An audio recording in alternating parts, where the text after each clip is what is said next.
From TAGTV, welcome to Panorama. I'm your hostess, Gada Hamadani. With International Women's Day being celebrated on March 8th, it's time to take a moment and thank all the women who've become an inspiration and role model for us.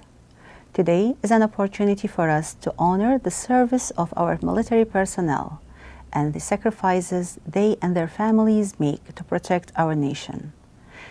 They say the army of a country is a reflection of its people. What if women make up more than 14% of a country's armed forces?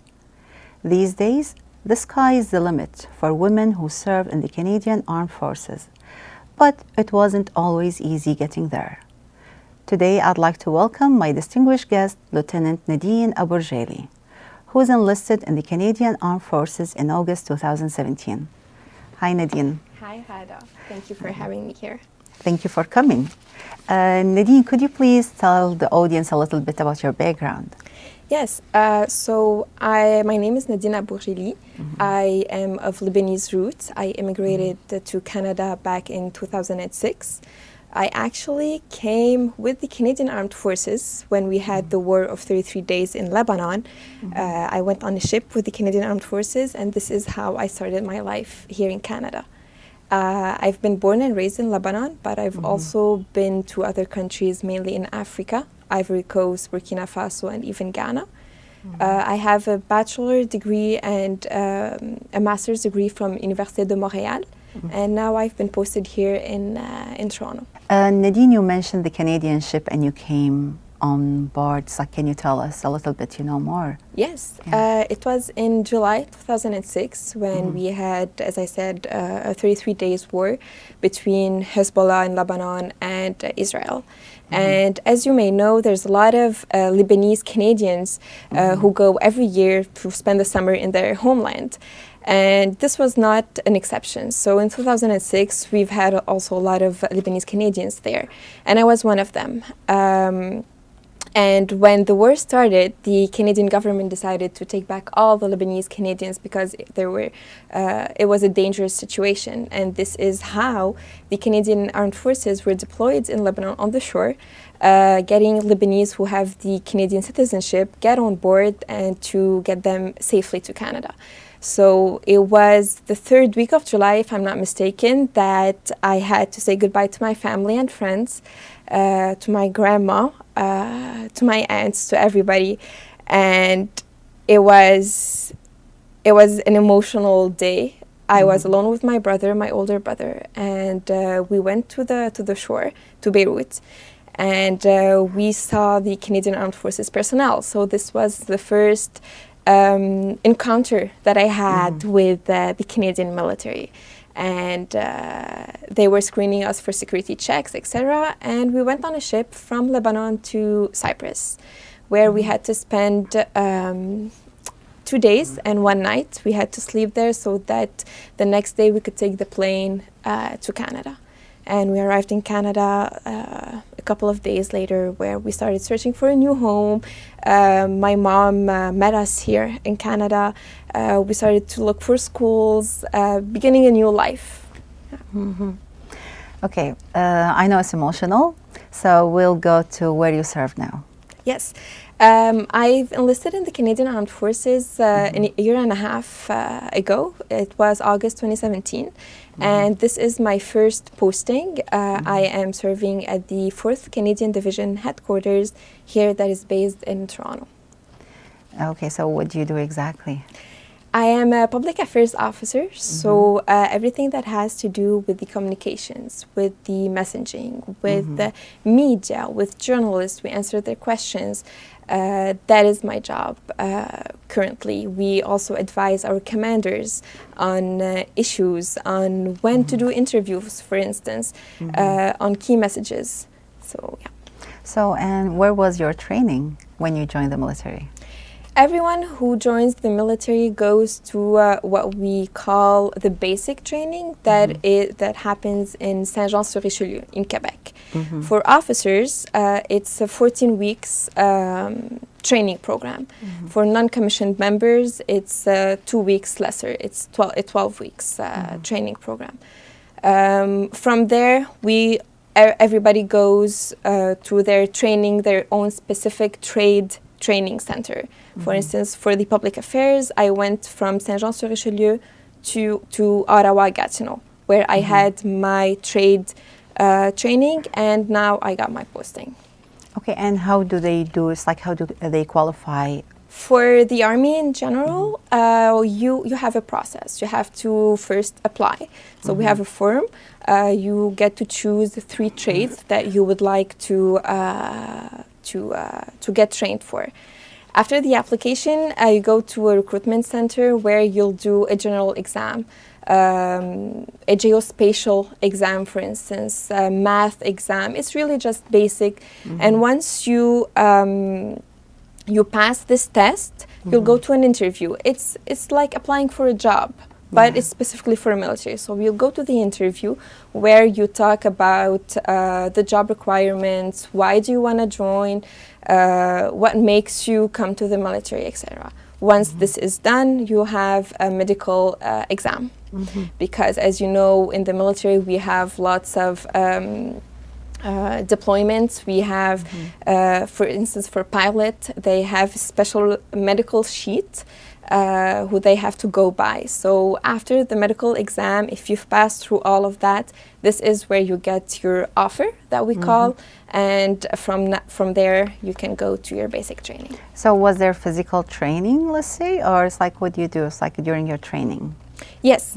So as I said, it was a 14 weeks training program, and within these 14 weeks you get to do a lot of stuff. You get to actually have your weapon, your C7. It's a weapon that you keep with you at all times. You get trained on how to fire with the gun. If something happens, if you've got a problem, technical problem. We go to the gym as well. So we have, in a week, we have more than easily, I would say, 5 to 7 hours to go to the gym. We'd wake up our day start at 5 o'clock in the morning, so we'd have to wake up, I would wake up personally at 4 so that I can get ready. And then you have courses, you have the physical training, you have the force test, which is a physical aptitude test that you have to do. You have the CPR training, for instance. And then you'll go, the day would end typically at 11 o'clock. 11 o'clock, you'd be back in your quarters. We also have inspections, which is something that I was definitely not used to. Inspection is when a military member, a staff member, comes to your dorms and they inspect the room. So we had to have, for instance, our towels folded and put in a specific way, and they would actually get the ruler to check the length of the folding of the towel, for instance. It should not exceed 30 centimeters wide. And if it was wrong, so what happened? We'd get 25 push-ups, and we'll have to do everything all over again, and they would actually come back to do the inspection. Okay, so it was hard. Or how do you consider it? I wasn't used to it. Okay. I wasn't used to it. Now that I look back, it brings a smile to my face. I had lots of good memories. I have lots of good friends. And at the moment, I would say I didn't enjoy it much. Did you cry at that time? No, but I doubted myself. Through this journey, through this 14 weeks, I kept asking myself, why am I here? Why am I doing this? Why do I have to wake up at 4 o'clock in the morning, where I used to wake up at 8, and I had my mom cook for me? It's a completely different style, but it is definitely worth it. And we all had our difficult moments. We all questioned ourselves. But at the end, we all succeeded, and I am telling you that now I do not regret any decision I have made. I do not regret the decision of joining the Canadian Armed Forces. So what made you continue? Because you doubted yourself, right? So what made you continue and stay there? Seeing that other people, other women have been through what I have been, seeing that it is not impossible. As I said, it is hard. but definitely not impossible. Getting to know all these wonderful colleagues that I had and their experiences. When I talked to my staff, for instance, and he told me about his deployments in Afghanistan and all these missions that he's been on, I thought to myself, this is what I want. Mm-hmm. No matter what job I would have went through, I would have had this adjustment period, and the military is no different. It's just listening to people talk about their experience and seeing the honor they feel to serving this country. This is what I want, and this was what drove me to continue. Mm-hmm. What rank are you now? Now I am a lieutenant.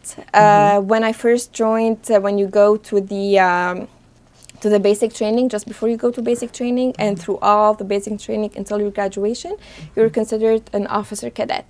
So you're basically a student. Once you graduate your basic training, you're called a second lieutenant. Second lieutenant, and then you go, as I said, to our specific trade qualifications. A year later, you'll become a lieutenant, which I am, and then after lieutenant, there's captain, major, etc. So what's your job title right now? I am the operations officer for the public affairs office here in Toronto. Nadine, you have a bachelor degree in political science and master degree in international and public affairs. So I asked you the question, it's like at the beginning, but what made you, it's like you have two majors, what made you join, it's like the military at, it's like when you have two other degrees? Yes. So my second degree is actually a continuous degree of my first one. They are both related, and I couldn't just satisfy myself if I say it was just a bachelor's degree. I wanted to pursue higher studies. And now that I think about it and I go back in my story of how I came to Canada, my first encounter with the Canadian Armed Forces was a decisive moment. I think it did not hit me at that time, but I feel that joining the Canadian Armed Forces is like me thanking the Canadian Armed Forces, thanking Canada for getting me this second chance of pursuing a life here, of being a Canadian citizen. And I am putting what I've learned in university, what I've gotten from my degrees, in my day-to-day job. So it's not well, you've got 2 degrees, why did you join? You could have had another job. It's extremely related, and having these 2 degrees gave me a wider perspective of how public affairs are being done. Nadine, what's a typical day for a woman in the Canadian Armed Forces? It depends on the trade. As I'm a public affairs officer, I wake up at 6 in the morning, I have my breakfast, I take my time, prepare my coffee, and I live about 15 minutes away from work. So it takes me about 15-20 minutes with the Toronto traffic to get to work. And then I'm in the office. I'm in front of my computer doing research, advising my commander on programs that we have, on courses that we might get, and the job is from 8 to 4. We sometimes stay later also, but that's support trade. We can also have combat arms trade. And I will talk generally because I'm not one, so I don't want to be giving the wrong information. But they would wake up earlier than 6. They would go to the gym, they would go to their offices, or even be in the field. Like sometimes we do exercises in the fields where they could spend up to a week in the field doing the exercises, shooting and doing obstacle courses, etc. And then they would come back at home, So it's like, well, I can tell, it's like it's a very hard job, right? But is it paying off for all this hardness? Yes. Yes. I financially or other things?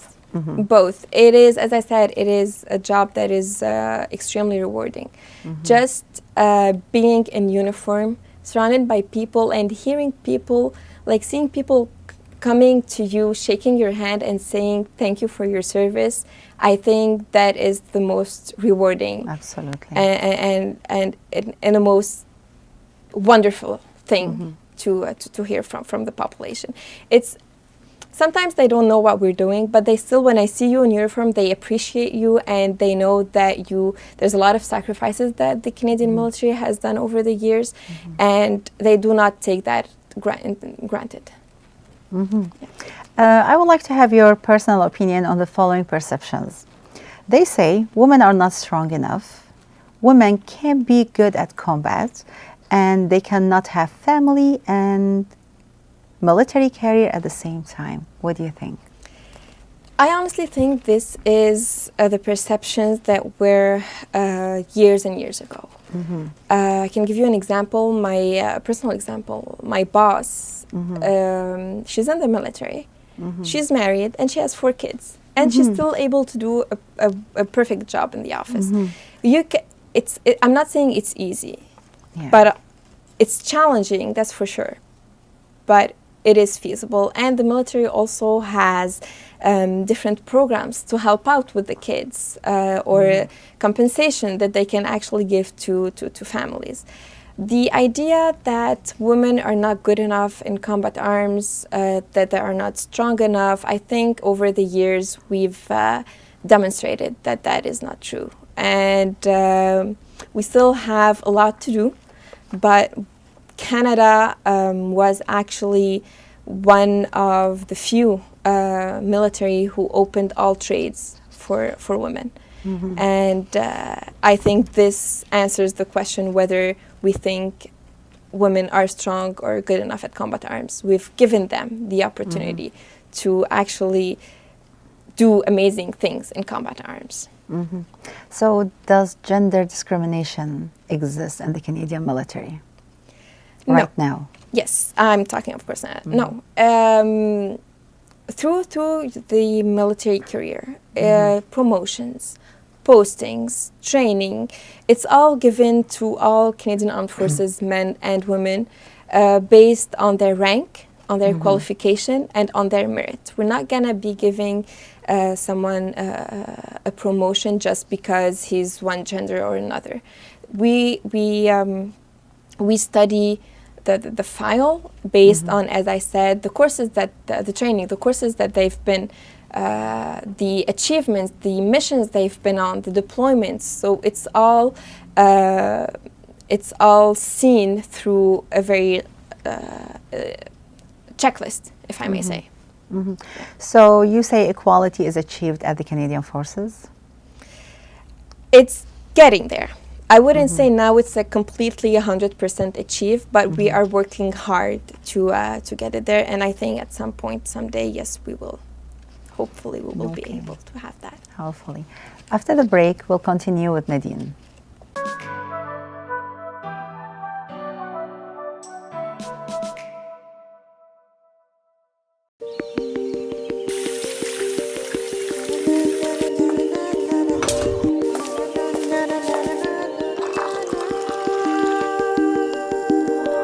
Natural sweetener, Flavorall.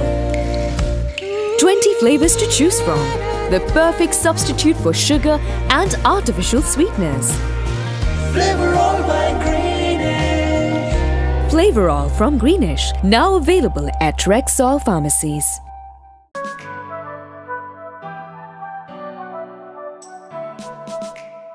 Welcome back again to Nadine. Thank you. Nadine, by opening up all positions to female service members, have measures been adopted to go beyond efforts aimed at achieving formal equality by accounting for biological differences between genders? Yes, the example, I can actually give you 2 examples to that question. We have our military gear. We have our combat helmet, our jacket, our tactical vest, our rucksack, which is a big bag that we put on the back. And because we're we want to have more women in the Canadian Armed Forces, we've taken into consideration that the female body is not the same as the male body. So there are some differences between the two genders. And for instance, for the jacket, for the tactical vest, we've taken, like the military has taken into consideration that the female body does need protection, can be safe, but it does not have the same measures as the male colleagues. Second example, the force test, which I briefly talked about previously. The force test is the physical aptitude test that we do once we join the military. And it's been changed to take into consideration that the women, the female body, does not necessarily have the same strength that the male body has. So in the past, we had any soldier would have to lift X amount of weight. Well, now the female, according to the age, according to the gender, as I said, like female would have at a minimum this weight to be able to lift, which is not the same as the male body. So we are taking into consideration the biological differences to accommodate everybody, but still we have the basic requirements that every soldier, regardless of gender, of age, of racial background, would be able to perform. Nadine, what's the highest ranking for women at the Canadian Forces? As of now, we have Major General Christine Whitecross, who is the commander of the Canadian Armed Forces Strategic Team on Sexual Misconduct. We also have Brigadier General Jenny Carignan, who is now the commander of the 2nd Canadian Division headquarters based in Montreal. We're back to yourself. So what are your plans for the future? My plans for the future, I still see myself with the Canadian Armed Forces, of course. I want to deploy as much as possible, go on missions, as many missions as I can. I have this opportunity to discover the world and work in a very in a work environment who suits me, who I like, and who wants. I can see myself growing with this environment. So I definitely see myself with a bunch of missions under my name, operations, training. I want to see the world with the Canadian Armed Forces. So would you recommend military for other young women? Definitely. I come from an immigrant background, and I was able to find myself, find a place for me within the Canadian Armed Forces. The only challenge that I could think of is that we want everything to be perfect, and it's not always the case. It's difficult to have everything perfect, and we'll have to accept it at some point. If you have this adventurous spirit that you want to have an impact on the world, I definitely recommend. Well, I'd like to close with Eleanor Roosevelt. A woman is like a tea bag. You can't tell how strong she is until you put her in hot water. So do you have a comment on that? It is true. We are known, we are perceived as soft gentlewomen, but we can both be strong and soft. And women are full of surprises, and we can be as much positive, and we can have a positive impact as much as anybody else. Nadine, it was a great pleasure having you here today with us. Thank you very much. Thank you very much, Ada. Thank you. Up until next time, have a good night.